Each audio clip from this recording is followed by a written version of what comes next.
Mga sangkay, mayroon bang isang mala sa mga DDS? Kasi nakailang try na po sila, mga sangkay, sa pagpapabagsak kay PBBM. Ni isa man lang mga sangkay na muntikan ng magtagumpay, wala po. Ilang beses lang. At eto na naman. Kahapon, November 30, mga sangkay, dapat may malawakan po silang rally. Pero alam nyo, ang nangyayari, ayun.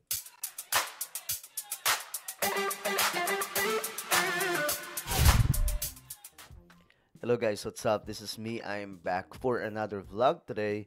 At ito pag-usapan lamang po natin mga sangkay itong kamalasang nangyayari sa mga DDS. Kasi ano na to kumbaga paulit-ulit na lamang po na nangyayari. Nagkakandamalas-malas ito mga DDS ngayon mga sangkay sa kanila mga pinaplano against the government, no? Kasi yung plano nila dapat kahapon mga sangkay na magsagawa ng isang pambihira at malawakang protesta, wala pong nangyari. Ito pakita ko po sa inyo.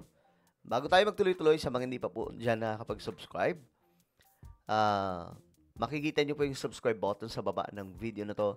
I-click nyo lamang po yan. Ngayon din mga sangkay, click nyo yung subscribe, i-click ang bell at i-click nyo po yung all. Sa mga nanonood naman po sa Facebook, i-follow nyo po yung ating Facebook page. Okay. Eto na mga sangkay. Nakaraan, ito yung panawagan. Nanawagan po ito ng Mike Defensor. Ganda pa ng sinabi niya dito, ang pambobola sa taong bayan, no? Ito, there are those who are enraged by corruption but still want BBM to stay.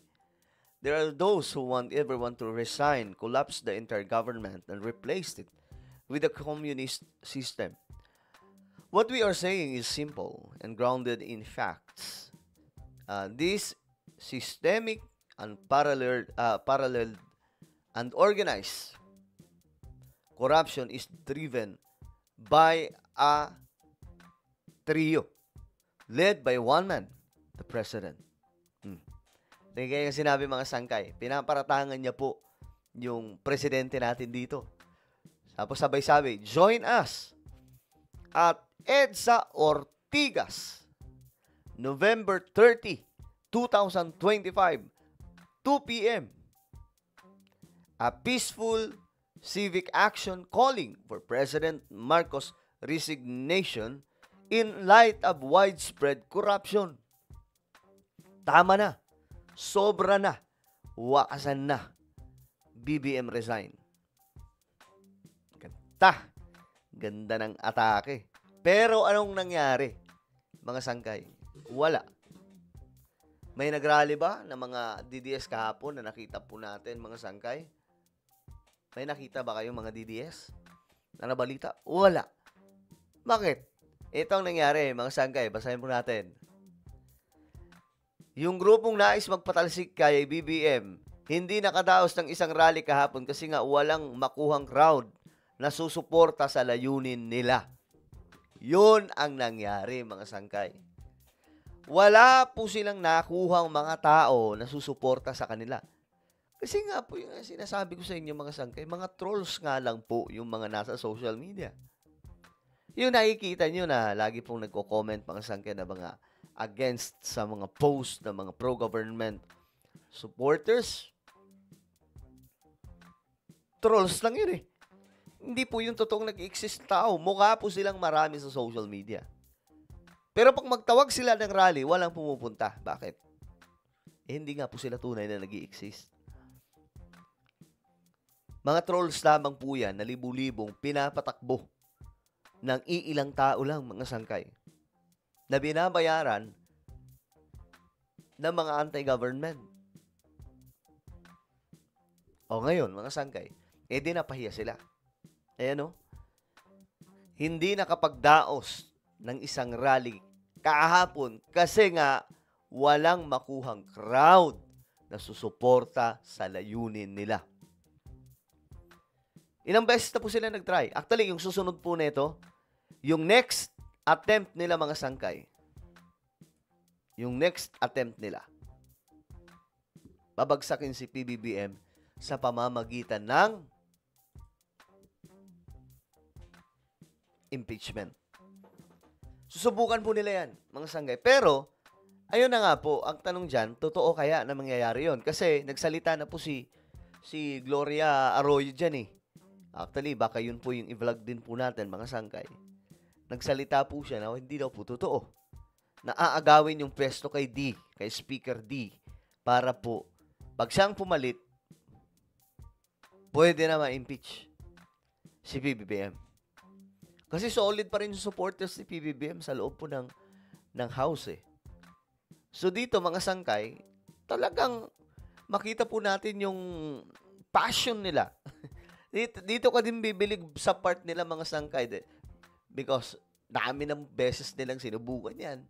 Guys, maraming beses na po silang nag-try to destabilize the Marcos administration.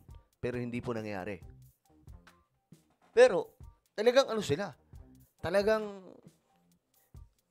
eager, matindi po yung passion nila, yung kagustuhan nila na mawala si BBM sa pwesto. Alam niyo mga sangkay, sa totoo lang, kung hindi magulo ang mga DDS, kung hindi nanggugulo ang mga DDS, ang Pilipinas ay hindi ganun kagulo ngayon.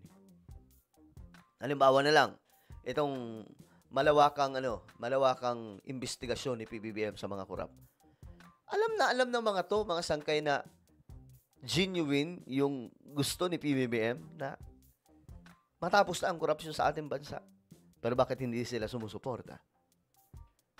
Kahit alam nila na talagang walang kinalaman si BBM.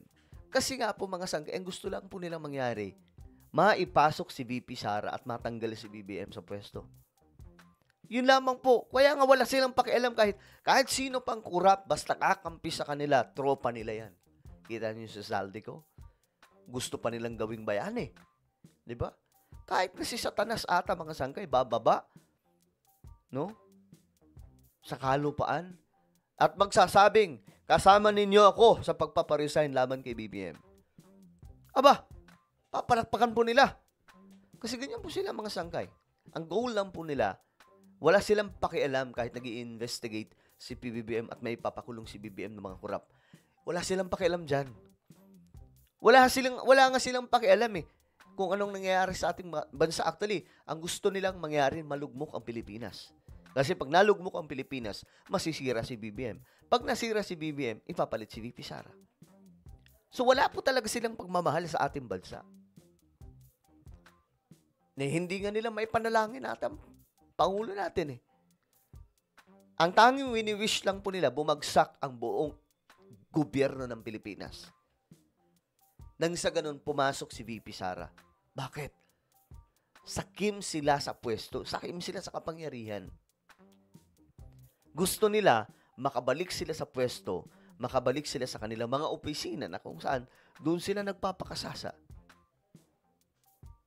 Yun po yung kanilang trip, mga sangkay. That is why, maybe, hindi pinapahintulutan ito ng Diyos na mangyari. Kasi dahil po sa kanilang mga maiitim na balak at masasamang iniisip, mga sangkay, laban po sa presidente natin. Ito yung mga sangkay, itong mga ito. Ngayon, I'm sure may plano na naman po sila. Ang plano na naman po nila, another attack against BBM, na puro naman po silang sablay. Hindi ba sila napapagod, mga sangkay? Lahat ng atake nila sa government, palpak, di ba? Kaya nga, napag-iisipan ko, sino kaya yung may balat sa puwet sa kanila? Bakit ang malas-malas naman po nila? Kinausap na nila yung mga sundalo. Umayaw yung mga sundalo. Kinausap na nila yung mga batang sundalo. Ayaw din ng mga batang sundalo. Kinausap na nila yung mga DDS. Kaso walang pumunta. Wala talaga, mga sangkay. Nagpalabas na po sila ng mga... Si Amy lumabas na, di ba? Nagsalita na. Sinisiraan yung kapatid niya. Wala rin nangyari. Di ba? So, ano pa ang pwede nilang gawin? Guys, halos lahat ng bala ginawa na po nila. Wala rin pong nangyari. Kawawa naman itong mga DDS. Well guys, kung kayong tatanungin, ano po ang inyong opinion tungkol sa kanila? comment down below. Meron po tayong YouTube channel, Sangke Revelation. Hanapin nyo po ito ngayon sa YouTube. Kapag nakita nyo na, i-click nyo po yung subscribe, i-click ang bell, at i-click nyo po yung all. Ako na po ay magpapaalam. Mag-iingat pong lahat. God bless everyone.